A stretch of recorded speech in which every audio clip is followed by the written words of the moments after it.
Baik, perkenalkan saya Alberta Pipi Sarnila dengan NIM 2110417364 kelas M2 angkatan 2021. Nah, pada video kali ini adalah merupakan bentuk dari UTS kami semester ganjil 2022 ini.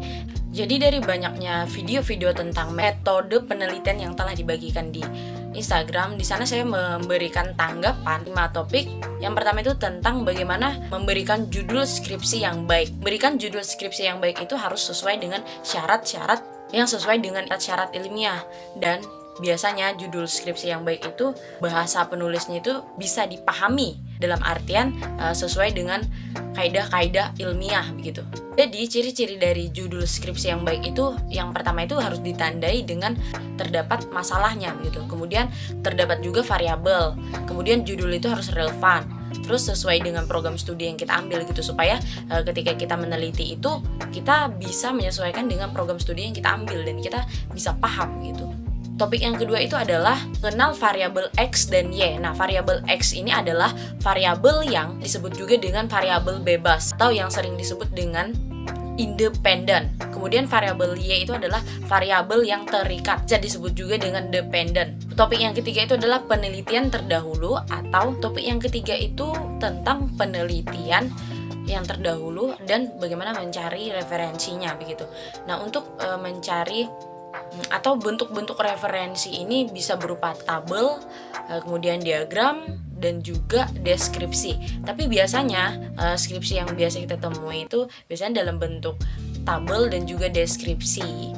Kemudian topik yang keempat itu adalah menulis landasan teori ini. Kita harus menulisnya dengan terstruktur supaya kita tuh hanya fokus kepada teori yang akan kita bahas saja. Topik yang kelima itu adalah cara menentukan indikator penelitian. Nah, kita akan ambil contohnya dari aktivitas kegiatan belajar mahasiswa. Jadi, ketika kita belajar, kita tuh harus membiasakan diri untuk belajar teratur. Dan kebiasaan-kebiasaan tersebut kalau kita lakukan dengan teratur, maka akan memberikan indikator yang baik juga terhadap diri kita gitu. Apalagi kita sebagai mahasiswa, otomatis kita harus belajar dengan teratur.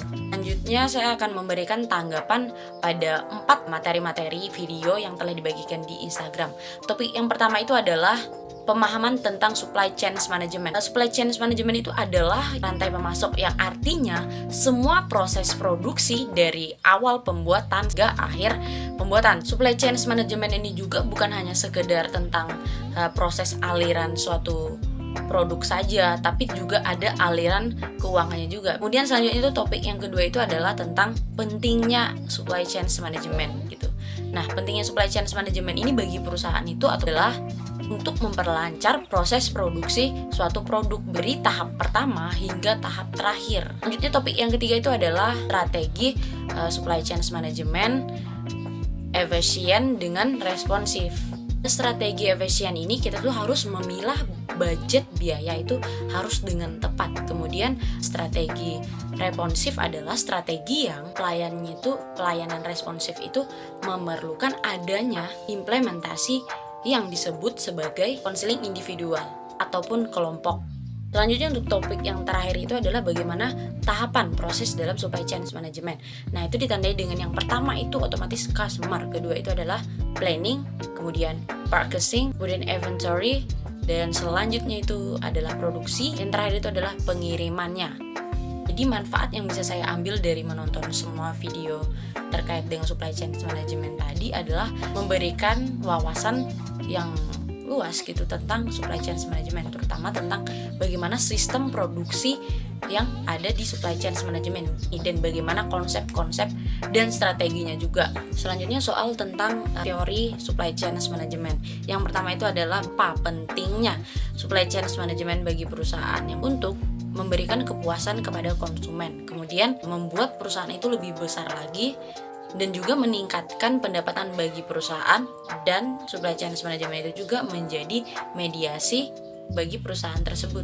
Selanjutnya nomor 2 ini saya akan menjelaskan pakaian yang saya pakai dari sudut pandang supply chain management. Nah, saya mendapatkan pakaian ini, konsep pada supply chain management ini menurut saya sudah sangat bagus karena konsep yang dipakai itu dari hulu ke hilir. Nah, dari pemasok ke konsumen itu aktivitas di dalamnya itu dan sumber dayanya juga bagus.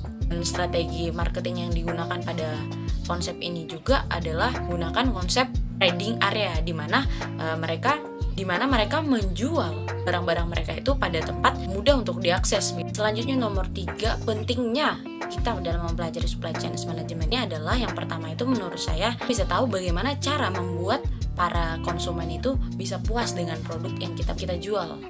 Dan kita juga bisa tahu bagaimana strategi-strategi yang baik dalam mengembangkan usaha dari sudut pandang supply chain management ini.